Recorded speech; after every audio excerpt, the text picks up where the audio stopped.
Nível do Guaíba volta a subir e atinge cota de alerta em Porto Alegre. E você vai ver também. Em 28ª fase da Operação Lesa Pátria para investigar atos antidemocráticos do 8 de janeiro, Polícia Federal cumpre mandados de busca e apreensão em 3 estados. E ministro Alexandre de Moraes recebe lista de condenados e investigados que fugiram para a Argentina. Tensão entre Israel e Hezbollah aumenta após novos ataques na faixa de Gaza.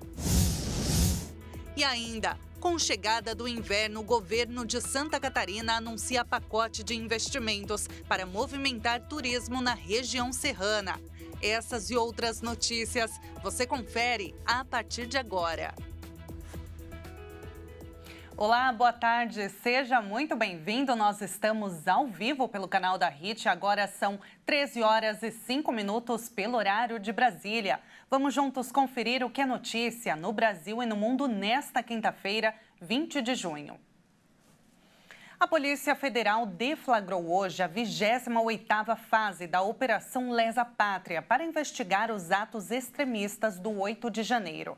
Além de identificar as pessoas que financiaram os ataques em Brasília, a Polícia Federal também foca nos fomentadores dos atos do 8 de janeiro do ano passado. São cumpridos 27 mandados de busca e apreensão em 3 estados: Santa Catarina, Mato Grosso do Sul e Goiás. As investigações mostraram que os danos aos prédios públicos podem ter chegado a 40 milhões de reais. Por conta disso, a Justiça também autorizou o bloqueio de bens ligados aos alvos desta operação. E o ministro Alexandre de Moraes, do Supremo Tribunal Federal, recebeu a lista de foragidos que entraram na Argentina. Mais de 60 brasileiros condenados e investigados pelos atos antidemocráticos fugiram para o país vizinho. O governo argentino fez a busca com base em uma lista de 143 foragidos enviada pelo Supremo Tribunal Federal há uma semana. Desse total, 62 nomes constavam nos registros migratórios argentinos. Apesar disso, não significa que os demais foragidos não possam ter entrado no país vizinho de forma ilegal. A partir de agora, com os dados já recebidos, o ministro Alexandre de Moraes pode fazer o pedido de extradição dos foragidos. Não há prazo para a ação. A Coordenação Geral de Cooperação da Polícia Federal enviou, no início de junho, um ofício à Comunidade de Polícias da América, pedindo ajuda de 30 países para localizar 29 brasileiros foragidos. O organismo funciona como a Interpol das Américas e pode ajudar a Polícia Federal a localizar os foragidos por meio de troca de informações. Com isso, uma pessoa pode ser localizada a partir da utilização de cartão de crédito e documentos em órgãos públicos ou aduanas. Cada país segue seus próprios protocolos, técnica de investigação e legislação. Nessa etapa, a cooperação passa a ser judicial. Com isso, entram em ação o Supremo Tribunal Federal e o Ministério da Justiça e Segurança Pública. Em um ano, o número de refugiados no Brasil cresceu 117%. Os dados fazem parte do relatório do Observatório das Migrações Internacionais vinculado ao governo. Até o final de 2023, o Brasil abrigava 143 mil pessoas refugiadas. Isso significa um crescimento expressivo de 117,2% em comparação ao ano de 2022, quando o país tinha por mais de 65 mil refugiados, segundo o Comitê Nacional para os Refugiados. No ano passado, esse número saltou para 77.193 pessoas. Desse total, 51,7% eram homens e 40,6% eram mulheres. A maior parte tinha entre 25 e 39 anos. Venezuela, Síria, Afeganistão, República Democrática do Congo e Cuba são os principais países de origem dessa população. Em relação aos estados de registro das solicitações, a região norte ganha destaque para a dinâmica atual de refúgio no Brasil. No ano passado, 72% dos pedidos avaliados eram dessa região, sendo Roraima o estado com o maior número de pessoas nessa condição. E essa realidade se repete em todo o planeta. Todos os anos, milhares de refugiados abandonam suas casas e se arriscam em viagens perigosas, cruzando o oceano em busca de segurança. O pior é que nem sempre isso dá certo e milhares morrem no meio do trajeto. De acordo com a Agência da ONU para Refugiados, estima-se que até maio deste ano, mais de 120 milhões de pessoas tenham sido deslocadas à força em todo o mundo por causa de perseguições, conflitos, violência e violações dos direitos humanos. Acolher essas pessoas e dar oportunidades para que se estabeleçam em um novo país com dignidade é um grande desafio. Por isso que hoje é o Dia Mundial do Refugiado, uma data internacional criada em 2001 pelas Nações Unidas para homenagear as pessoas refugiadas que foram forçadas a deixar o seu país de origem. Para falar sobre esse assunto, vamos conversar agora ao vivo com a Glória Raad, que é libanesa, está no Brasil há 16 anos por causa da guerra entre o Líbano e Israel. Boa tarde, Glória. Seja muito bem-vinda. Boa tarde, tudo bem? Estou muito emocionada aqui ouvindo você falar que hoje é o dia, né, do refugiado. Estou muito emocionada aqui. E a gente homenageia e se solidariza com você e milhares de pessoas. Glória, para começar, né, eu queria que você contasse, você está agora na Espanha, né? Você está morando aqui no Brasil já há 16 anos e nesse momento você está na Espanha. Que horas são por aí? Agora, se não me engano, são 6h10 da tarde. Certo. Ô, Glória, você está aí para lançar um livro, né? Que você conta a sua história, você dá palestras em várias partes do mundo contando o seu relato, né, de refugiada. Como que você chegou aqui no Brasil? Como que foi a sua chegada aqui no país? Então, eu saí da guerra quando criança. Fomos refugiados no Brasil, fomos refugiados na Argentina, saímos com um barco e da Argentina eu vim para o Brasil, né? E ao começo foi difícil a língua, né? Mas eu falo que eu nasci no Líbano, mas meu coração é brasileiro, né? Porque foi o Brasil que me proporcionou ser o que eu sou hoje, né? Poder contar minha história, poder ter uma casa própria. Eu falo assim, tem muitas pessoas que querem sair do Brasil, mas para mim o Brasil foi minha vida, né? Da morte que eu falo para a vida. E a vida, o Brasil me deu a vida de volta, né? A dignidade que eu tinha perdido no meio da guerra, que você tem que sair sem brinquedo, sem roupa, sem nada, chegar para outro país sem saber falar a língua. Foi difícil o começo, como eu conto, né? Nós somos vítimas, não importa qual é da onde eu saí, né? Tanto um país como outro somos vítimas de um ódio, vítimas de coisas que a gente não tem culpa. E é por isso que é difícil quando não tem que sair para um outro lugar que você não sabe, não conhece, mas te abre nos braços para você falar, então, existe outra possibilidade de viver. E eu sou muito, muito grata. Eu quero agradecer nesse dia ao Brasil, né, por ter me aberto as portas, me recebido, para eu poder falar que eu tenho vida nesse lugar. E eu conto a minha história de como saí da guerra, como saímos, né, refugiados. Eu tenho meu livro em português, né, que se chama A Última Chamada. Esse é meu livro agora no espanhol, que está aqui comigo, porque estou palestrando e contando minha história aqui na Espanha. Cheguei hoje, estava em Londres, e eu tenho ele em inglês também. E eu só posso falar que eu preciso de contar minha história, né?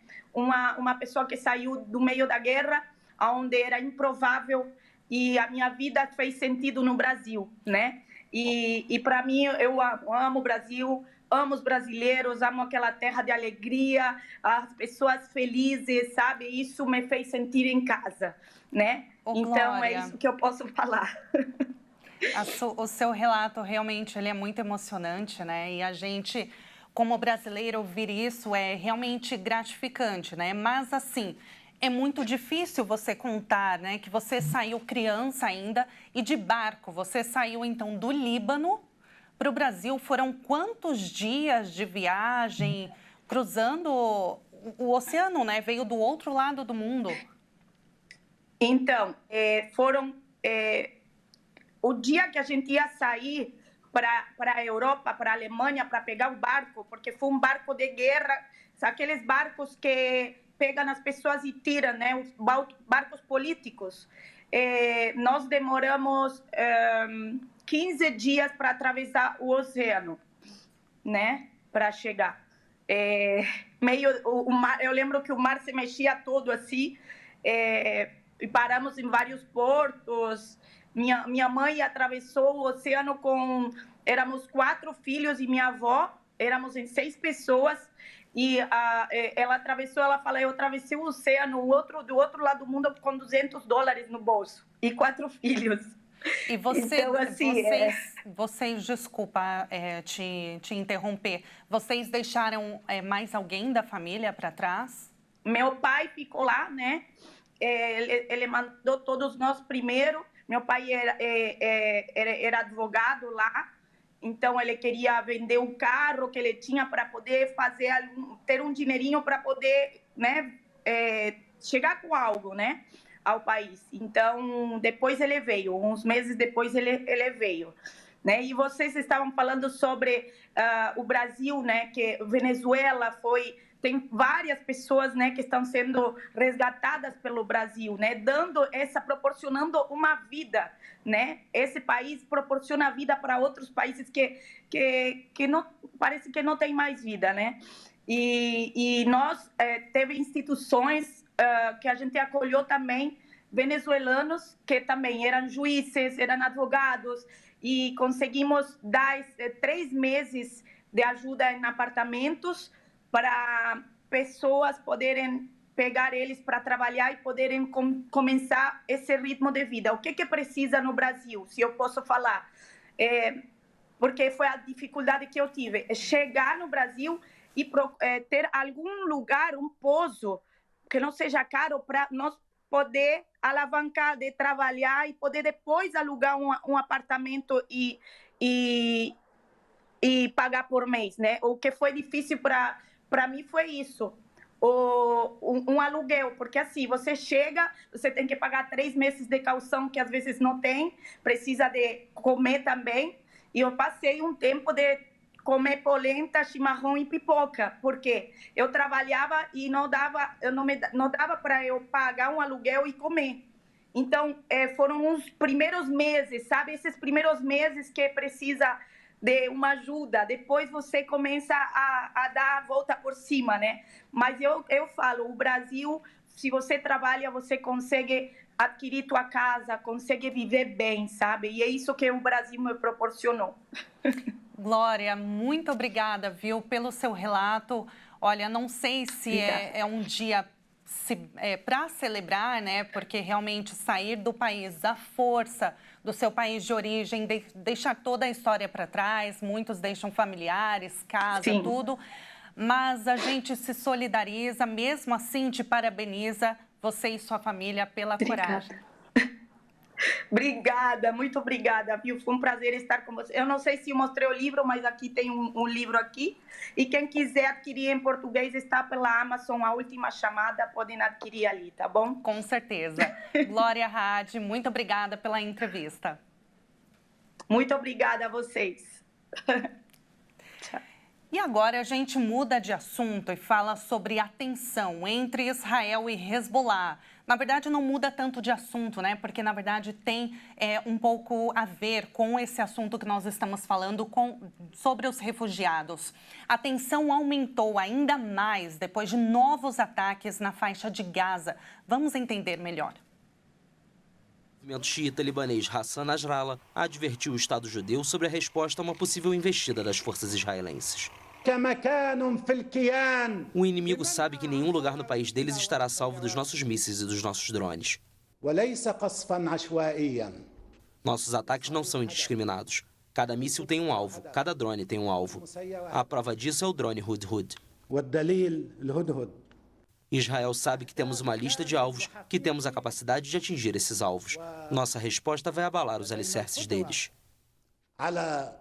Nasrallah também ameaçou o Chipre com retaliações, caso a pequena nação insular da União Europeia permita que Israel utilize seus aeroportos e bases para lançar ataques. O exército israelense anunciou na terça-feira que estava preparando uma ofensiva contra o Hezbollah, após semanas de intensificação dos disparos de ambos os lados da fronteira. A área limítrofe entre os dois países tem sido palco de duelos quase diários de artilharia desde o início em 7 de outubro da guerra na faixa de Gaza. A data marca o atentado do movimento islamista palestino Hamas, aliado do Hezbollah, ao sul de Israel, que deixou cerca de 1.200 mortos e um grande número de reféns. E veja a seguir, inverno começa hoje com temperaturas acima da média na região central do Brasil. E mais, espera de geada ao longo da estação no sul do país, prevê movimentação de turismo em Santa Catarina. Nós voltamos já já.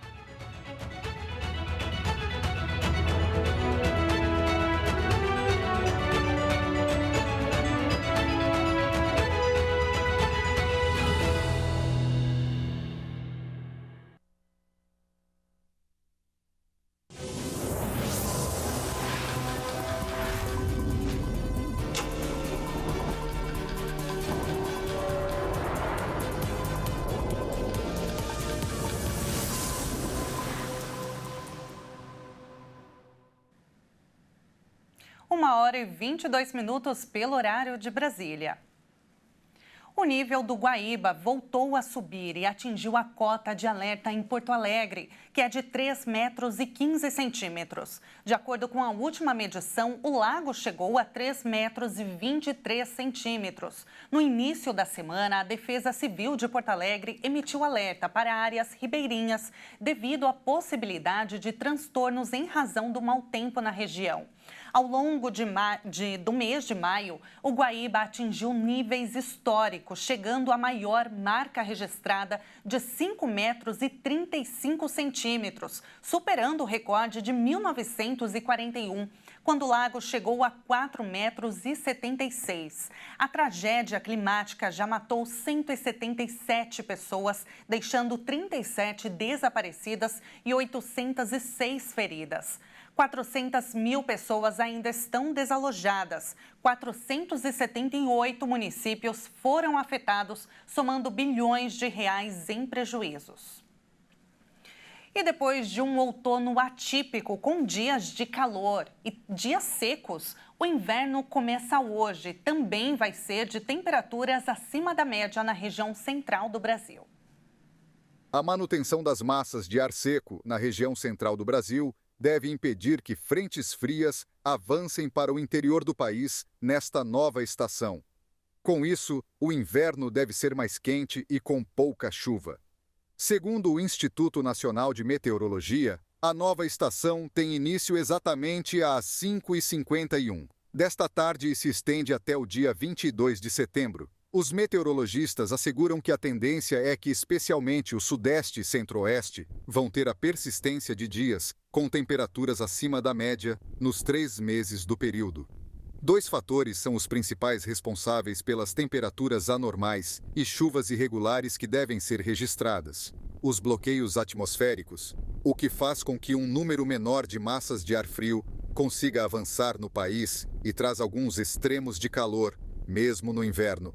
E as águas aquecidas do Oceano Atlântico, que mudam os padrões esperados para o inverno com a atuação do fenômeno Laninha, que em geral traz frentes frias mais fortes para o país.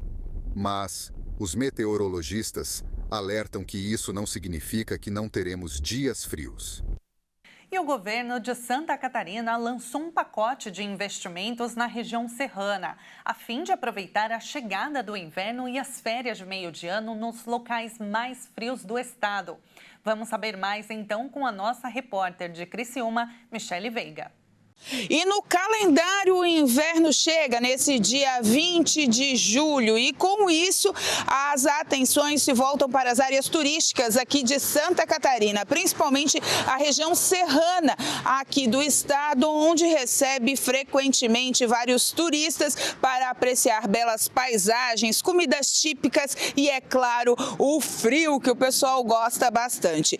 De acordo com os dados da Defesa Civil de Santa Catarina, esse frio não deve ser tão intenso ao longo da estação, mas terão dias aí onde serão aproveitáveis e pode até voltar a nevar aqui no estado, que é um dos pontos altos de toda a estação. A Serra Catarinense está recebendo uma série de investimentos desde o começo do ano, de olho nesse filão, as férias de julho e também a estação mais gelada do ano. Com isso, o governo do estado lançou o pacote da estação inverno, o mesmo que faz já na estação verão, quando Santa Catarina se enche de turistas. Então, agora a pretensão é reforçar ainda mais o turismo na área serrana, já que aqui, nós temos a Serra do Rio do Rastro, a serra e as estradas mais sinuosas do mundo, uma das 11 mais sinuosas do mundo, inclusive aí chanceladas pela Unesco. Então, portanto, paisagens belas, comida típica e muitos atrativos estão esperando os turistas na área serrana. De acordo com a FEComércio, que é a Federação do Comércio aqui do estado, a expectativa é de um crescimento de 10% na área do turismo e também serviços na área serrana e, é claro, 5% do aumento da área de empregos durante essa estação. Portanto, Santa Catarina vai fomentando o seu turismo de inverno em busca, claro, de novos atrativos e de novos turistas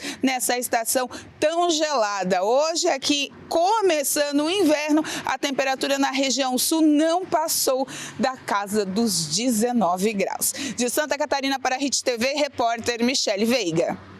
E agora, antes de encerrar o jornal, a gente vai conhecer o símbolo americano e casa do poder supremo do país.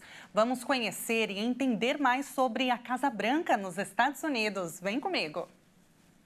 Residência executiva de todos os presidentes americanos pós John Adams. A Casa Branca marca a história dos Estados Unidos e é um símbolo de poder. Foi construída entre 1782 e 1800 e teve Thomas Jefferson como seu primeiro residente. Ao longo dos anos, a casa foi ganhando reformas e até aumentando de tamanho conforme as necessidades e escolhas de cada presidente. O local é parada obrigatória para quem visita a cidade de Washington. E a gente vai fazer o nosso tour com a ajuda da tecnologia. Vamos sair daqui do Brasil, dos estúdios da Hit na capital paulista e ir direto para Washington, capital americana. Vamos visitar então a sede do Poder Executivo, a Casa Branca, como vocês acabaram de ver na reportagem. E olha só, a gente já pode ver a magnífica Casa Branca mais ao fundo, em um bom dia de sol em Washington. A Casa Branca fica em uma grande área que junto dela estão diversos outros monumentos históricos, como aquele grande pilar ao fundo, que é o Monumento de Washington. Seguindo na praça, temos o museu, a galeria de arte, o Memorial de Lincoln e o Capitólio americano. Tudo junto numa praça, numa grande praça burocrática. Realmente vale a pena a visita. E com essas imagens encerramos o jornal de hoje. Muito obrigada pela sua companhia. Te espero amanhã às 8h30 da manhã. Uma ótima tarde para você.